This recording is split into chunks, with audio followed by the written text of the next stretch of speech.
LEAP, Local Early Action Plans.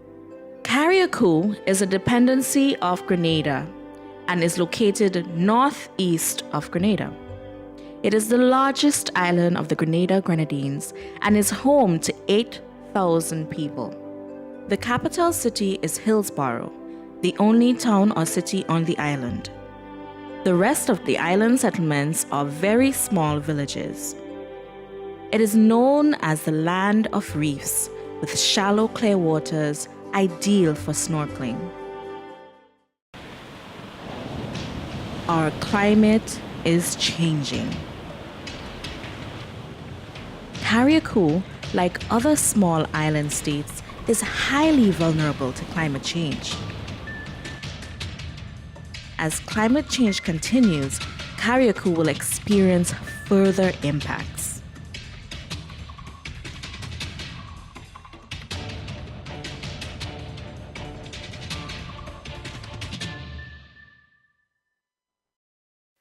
Sustainable Grenadines Inc, SusGren, is a non-governmental organization. In partnership with the Ministry of Carriacou and Petite Martinique Affairs, SusGren is assisting communities adjacent to the sandy island Oyster Bed Marine Protected Area with the implementation of the Local Early Adaptation Planning, LEAP.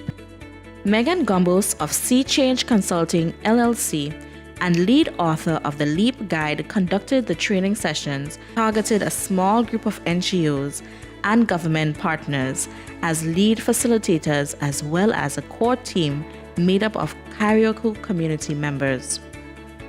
My name is Henry Steele. I've been a teacher all my life. I taught for 39 years. I've been a principal for 28 of those years. I'm now retired, and I'm very interested in what is happening in the community, so that's why I'm part of this.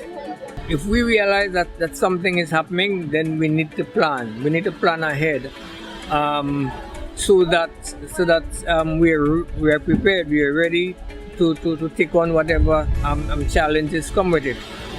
And so in that light, I think it's good to know what is happening, and it's good to have a plan to take care of whatever is happening. The LEAP project is designed to help local communities assess their vulnerabilities to climate change and plan appropriate adaptation measures. The outcome of the project is an action plan containing a list of actions the community can take to address existing threats and potential impacts of climate change. The LEAP Guide is organized into 4 steps that cover getting your team organized, raising awareness about climate change, collecting information about your community, and adaptation planning. A variety of outreach activities and focus group discussions were conducted from June through September 2017 to share information about climate change and to collect information about community experiences, concerns, and interests of 3 stakeholder groups: marine stakeholders, farmers, and communities adjacent to the sandy island Oyster Bed Marine Protected Area. Marine resource users, such as fishers in our community, are noticing changes in our normal seasons. More fishes are coming closer to the shore during the rainy season, which now starts later in the year and influences planting times for crops. The communities of Leicester, Lauriston, and Harveyvale have experienced droughts, hurricanes, tropical storms and depressions, and storm surge events in the past. Community members have begun to notice changes in the normal seasons. As we see it, the many concerns that we have, the depletion of many resources, and of course the degradation of our coastal areas. Sandy Island was such a big island that there was a house on the island. A house that was as such, when you beach on the island, from this side, from the Leicester community side, you couldn't see the house. And if you should crisscross the island to the other side, you still couldn't see the house. And that there was so much vegetation on Sandy Island. So it was big island. That's the greatest impact, I would think, from around here in the context of degradation of our coastal resources. The idea is you can't wait and sit down and let things happen around you, but you have to project your thoughts, your ideas, and see how you can sustain livelihood. So you will not face a situation when we and our communities are threatened by food security and all the other ramifications of climate change. Farmers have noted many changes in their normal seasonal patterns. Their greatest concern is that rain is not consistent. Planting is sometimes delayed to late July, and overall, there is less rain.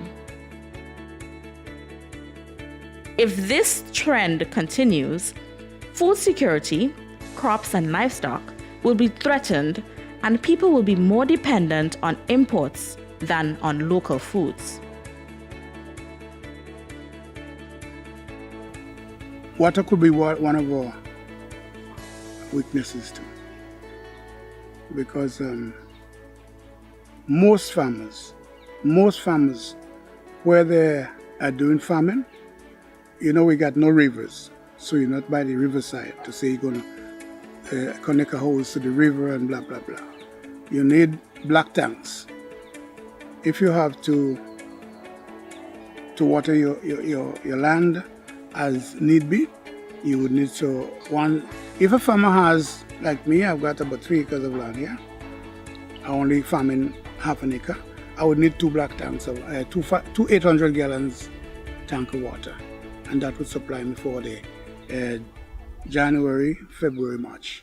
In November 2017, one of the actions identified by marine stakeholders was implemented when the Sustainable Grenadines Inc. partnered with UNDP Integrated Climate Change Adaptation Strategies, ICAS project, to train fishers in resource management and drop-line fad fishing technology.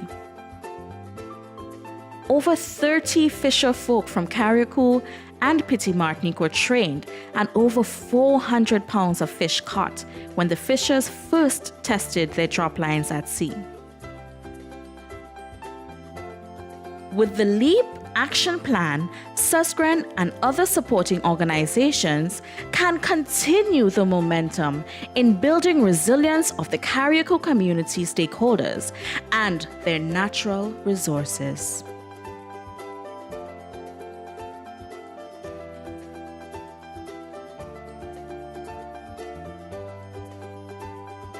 LEAP, Local Early Action Plans.